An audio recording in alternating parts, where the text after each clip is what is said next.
Joining Civvy Street, top career tips now you're getting out. My name is Andrew Arkley. I'm the founder and director of PurpleCV, and today I have with me. Craig Smith, the head of education for Minerva Elite Performance. Great. So we just talked about optimizing LinkedIn as a serving member or veteran, and now we're going to be talking about education as a differentiator when leaving the armed forces. So Craig, let's talk about that. Education as a differentiator for ex-military. Well, where do you start?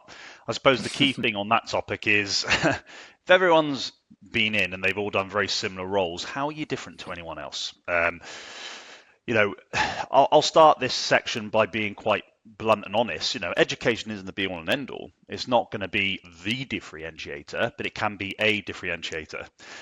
So if I'm going for a role in Civvy Street, for example, and there are 20 people going for that role, and 10 of those people come from the same unit with the same background as me, well, now they're looking at how we're different, aren't they?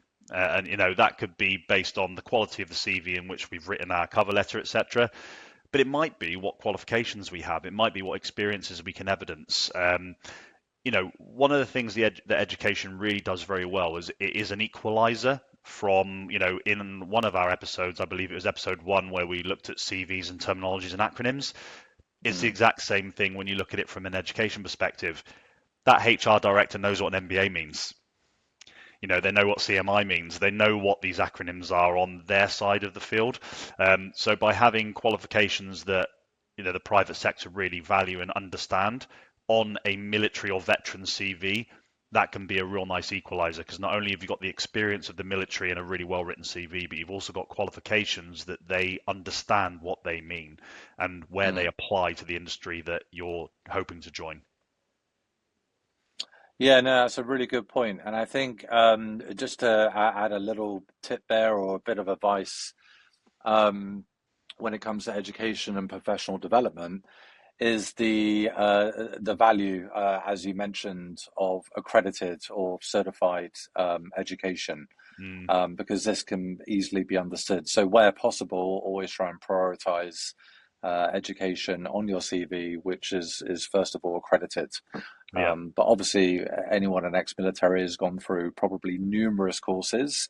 It's not to say that we shouldn't include it, but those certified ones or accredited ones should dominate where possible. Yeah, and a top tip on that as well, just to further that, if you're not quite sure if something you've done is accredited, it's quite simple. Look at the certificate you were given. Does it have a credit value? Mm, Can you find that qualification on the Ofqual website? Does it exist? Does it have a UK qualification number? If it does, it's regulated.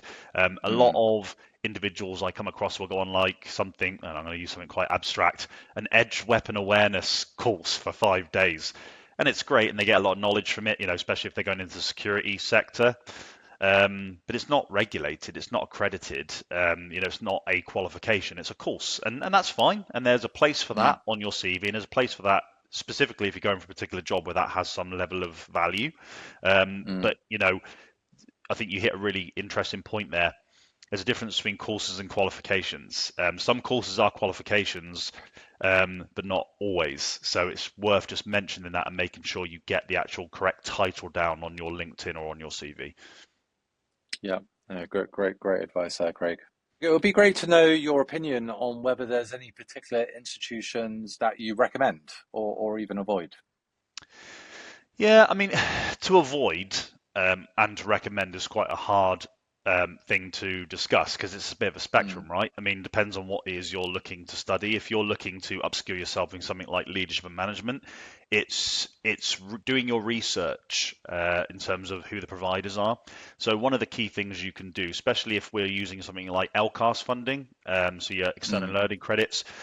So those in the military will know exactly what this is, but I'll just give a brief overview in case we've got an audience member who doesn't know what an ELC is. After a certain period of time within the military, you will get a learning credit. They often look at about £2,000, and I believe the first one is eligible for drawing down after 4 years of service, and it accumulates. So you get 2,000, another 4 years, another 2,000.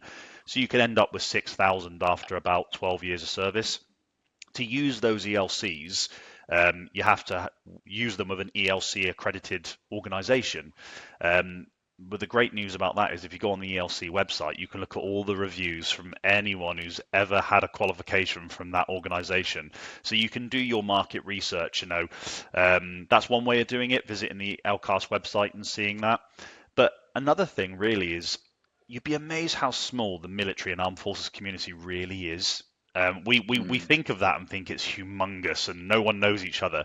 You'd be amazed. If you don't know that person, you'll know someone who knows that person. If someone's gone through a program, they've had a great time of it, that is the best marketing for that provider there could ever be, because the military talk to each other. Um, but it also works on the other side of that coin, Andrew. If someone's had a really bad time, that can pull a provider down in a heartbeat because they'll just get no mm, learners. Um, I think another thing to consider really in terms of who you use your ELCs or who you engage with, will they get you? And I'll mm, explain what I mean by that. Um, as education providers, some can be quite stuffy, some can be quite academic, and they can kind of drink their own Kool-Aid essentially, and with a little bit of self-importance. I'm not naming any names for obvious reasons. I don't want any lawsuits, but they're out there. Um, you know, there are other education providers, of which MEP is one, but there are plenty of others that we respect who these individuals are and the experiences they've had, mm, and we understand that Harvard referencing may be brand new to them. I can teach someone to Harvard reference. I can't live a life for someone. You've got all the mm. experiences. We can coach the academia side of things, but we can't live a life for someone. So, one of the key things I will always say to individuals around education and increasing their chance of opportunities is just back yourself. I can Mm. guarantee you, we would be incredibly humbled in your environment. Don't be scared of ours. This is nothing to fear compared to what you're used to dealing with. So yeah, just go for it. Yeah, great. Thank you very much, Craig. Craig, how do you adapt going into academia or even an education setting? Yeah, I think for as an education provider, we have to adapt for trends and what's happening as much as our learners do. So with our learners, if we look at that question from a twofold, our learners taking their experiences and adapting how they view things going into education is about using the skills you're used to using. And what I mean by that is, Andrew, a lot of people will say academia and they'll go, right, walls up. And they'll go, well, that's not for me. I was terrible at school. But in actual fact, you're a really high performing operator within the military. How do Mm, you do what you do so well will apply the same basic framework to your academic studies. And believe it or not, if you just change the frame, it all comes into focus. But from us as a provider, we have to change the way we adapt as well. Changes in trends.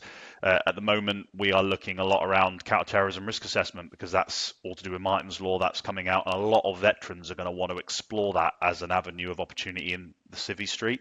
So, mm. it's about education providers also making sure that our curriculum supports our veteran communities and there's something there for them that's going to help them leapfrog into the job that they deserve. Great. Thank you very much, Craig. And we're going to bring it to an end now. And next, we're talking about top 5 tips for CVs, applications, and your online profile.